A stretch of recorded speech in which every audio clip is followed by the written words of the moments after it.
Uh, One little thing I'm noticing here.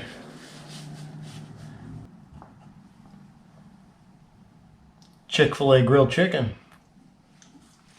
Hi, I'm Pat and welcome back to the channel. Now, this scene might have looked familiar to you if you were watching another popular YouTuber's channel who was working on his BMW i8.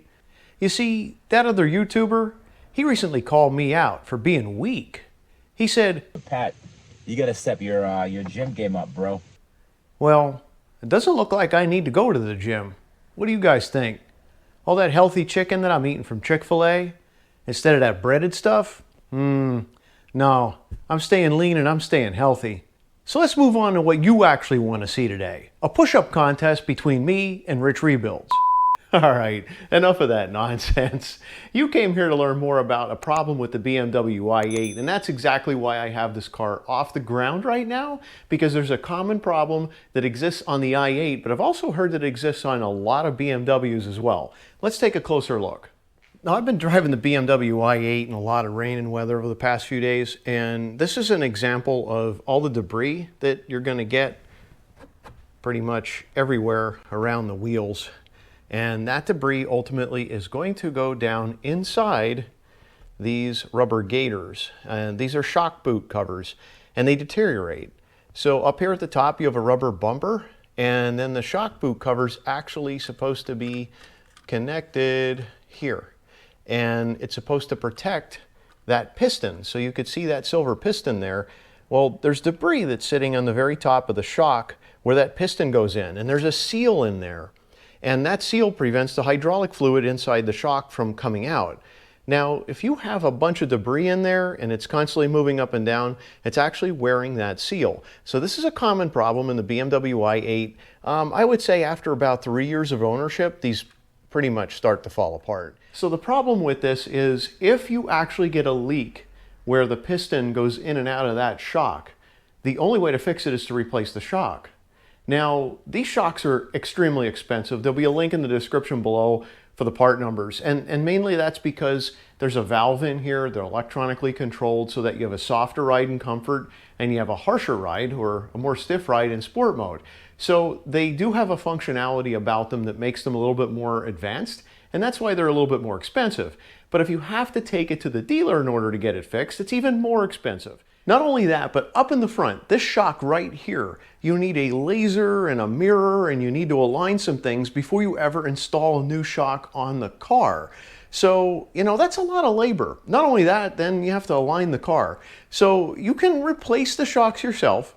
There's a link in the description below because RDDC, he did a video on replacing the springs, so he actually took the shocks off the car and put them back in. And then of course he got his car aligned. But if you really want to see what the process looks like, check out his channel because it's very valuable to see exactly what you got to go through in order to get those shocks off the car. So over the past few months, I have decided that I'm going to try to come up with a plan in order to fix this. What is my fix going to be? Am I going to just take the existing shock boot covers and try to find a way to get them on the car without taking the shocks off? No. I actually decided that I'm going to go ahead and try a few different methods.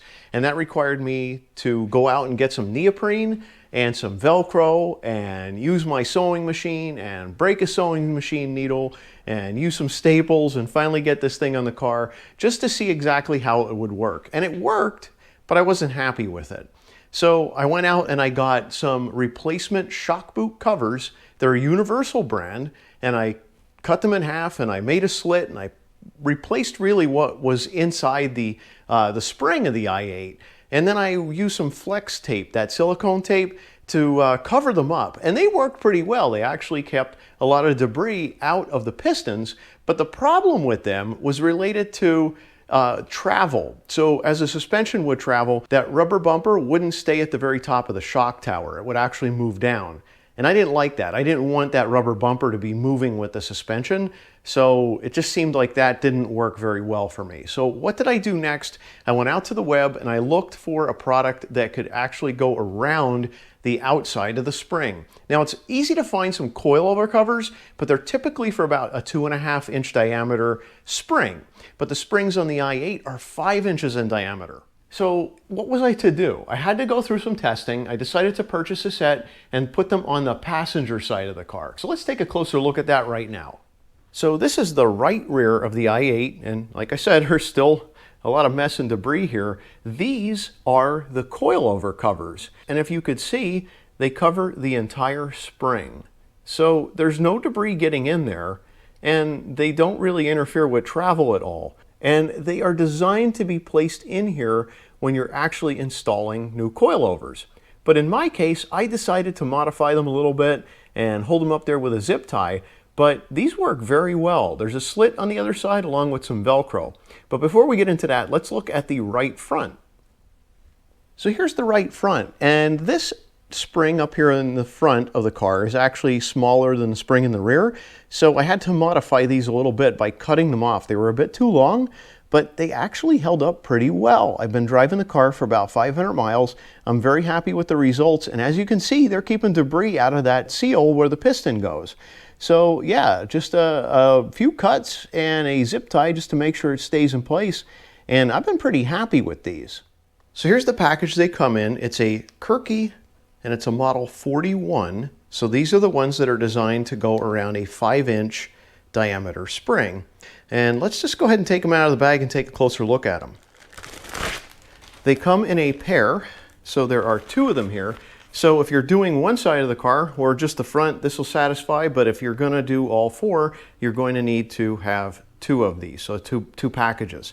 Let's take a closer look here. They're not really a very thick material, but they are sewed, so they are sewed very well. And at the top up here, they're really designed to be placed over the top of the shock piston when you're installing the coilover. So it's actually sewed together. Now I cut this in order to make it go around the spring on the i8, but there are some Velcro pieces here, just 3, and then you put this around your spring and then you close the Velcro. Now because I cut the top of this here in order to fit over the i8 spring, I needed to put a zip tie around this in order to prevent it from just dropping down. So you really won't need much more than this. You'll just need, this package, a zip tie, and a pair of scissors, and I think after that, you're good to go. But first, let me clean up the area in here, because once I cover it up, I don't want to trap that dirt and grime in there. So that'll be the first step, and then we'll install these. I really don't want to get any type of soap and suds in here because it's going to take longer to clean out and require a lot of rinsing. So I just have a water bottle here, and I'm just going to spray everything down and give it a good wipe down. So I'm just going to use a paper towel here, and if it gets dirty, I can swap it out with a clean one. And I'm just going to go down the spring, both the inside and the outside of it, just to make sure it's really clean. Next, I'm going to clean up the gaiters that are in here. You can always remove these if you like. They're really not going to get in the way because they're so low that they're not going to really cover anything. So feel free to either clean them or remove them. You can just use a pair of scissors and go in there and take them out. And I'm going to get the top of the shock. I'm going to make sure that I get in here really well and make sure that there's no debris right around the seal at the top. Finally, I'm going to get the area down here at the bottom, the cup, and I'm going to make sure that it is nice and clean, because this actually is also 5 inches in diameter. So the boot cover, the coilover cover, is actually going to be impacting this area as well. Now to cover the back spring, you can leave this full length, and that is because it is so long between this area of the shock and where it connects to the suspension. This won't impede anything by leaving it alone. So I did that with this one. And on the front one, I had to make a cut just about here between the 2 pieces of Velcro, because up at the front, the shock actually connects to the suspension much higher. So these are too long, but these are perfect for the rear. What we want to do is just make a cut in order to take this area up here that's completely covered. Just want to cut that. Now I've tried in the past just removing the stitching, and it's sort of a pain. It doesn't really work very well. So I'm just going to take a pair of scissors here, and I'm going to make a cut first right here, and this allows me to separate these 2 parts. This is fairly easy to cut. And now that they're open, I could just make the cut all the way to the top.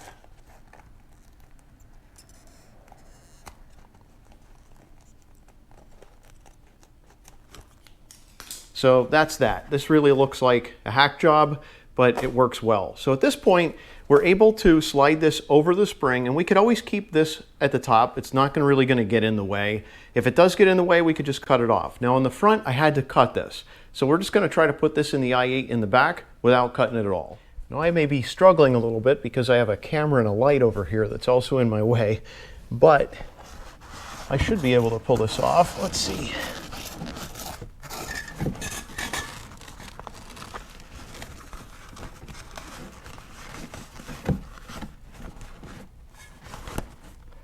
All right, so that's what it's going to look like when it's about in place. And at the very top up here, I can definitely leave the very top in place if I want to here in the rear. What I want to do is I want to bring this around. I want to turn it around. Make sure that I got everything in position on the back side of the spring. Best I can. And I want to Velcro this shut, and then I want to spin it back around the back side. Okay.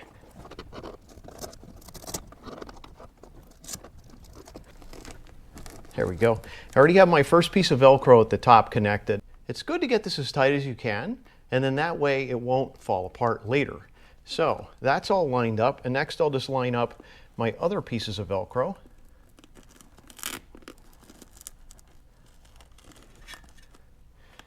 Down here at the bottom. This one doesn't matter as much, but at least it's together. So that's it. This is now covered. So I'm just going to turn this until the Velcro is at the back. Awesome. So now that the Velcro is at the very back, that means that any dirt or debris that's on this side of the vehicle can't really get in there as easily. That is awesome. So I'm just going to put a zip tie here at the top just to make sure that this stays in place. I don't want this sliding down over time. I'm sure it won't, but in case the Velcro does get weak at the top right now, it may actually start to slide. So I took two pieces of the shorter length zip tie, and I went ahead and just connected them and cut off the excess. So now I can take this around the back and slide it up and then Velcro it into place. So the whole point of this is to make sure that this doesn't slide down. So you want to give it enough of a zip that it's sort of in between the springs a little bit, but you don't want it so tight that it cinches around that piston.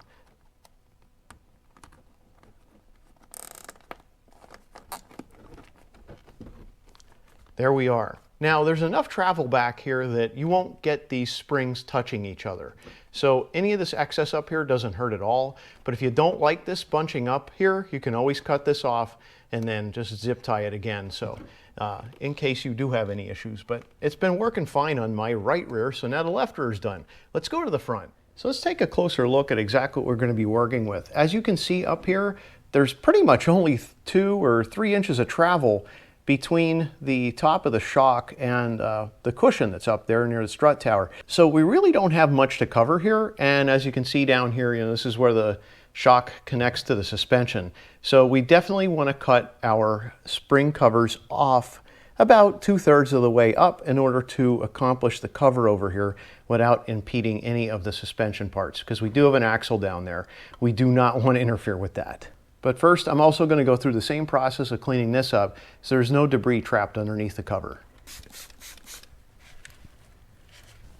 And just to size these up, you can tell right away, even if we go all the way to the top here, we're all definitely going down the fork in the suspension. So just to eye these up, this is exactly where the bottom piece of Velcro is, and the top of the Velcro is here. So the Velcro will actually be down here, and the upper Velcro will be on the spring. So I'm going to modify these off camera just like I did in the rear.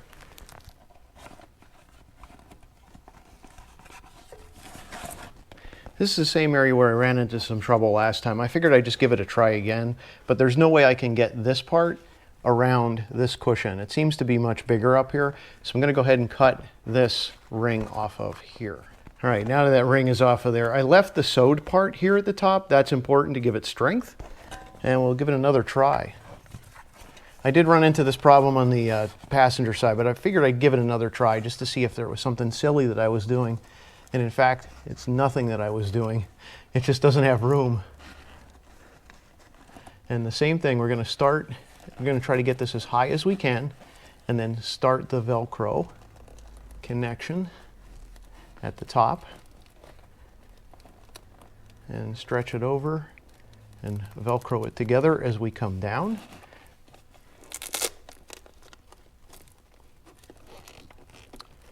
So there we go, that's the top piece of Velcro, and then we'll just Velcro the bottom.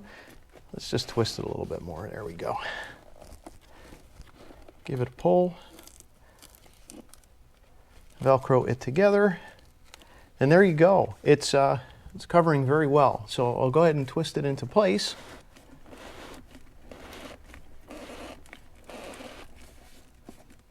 That way the Velcro is at the very back of the spring, and just make sure it's all mated together with no issues, and it is.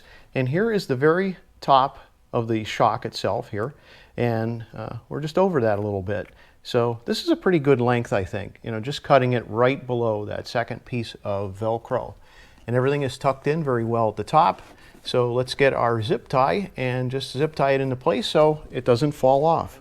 But what I want to try to do now is I want to get above the last exposed round of the spring and try to get up in this area in order to cinch it down.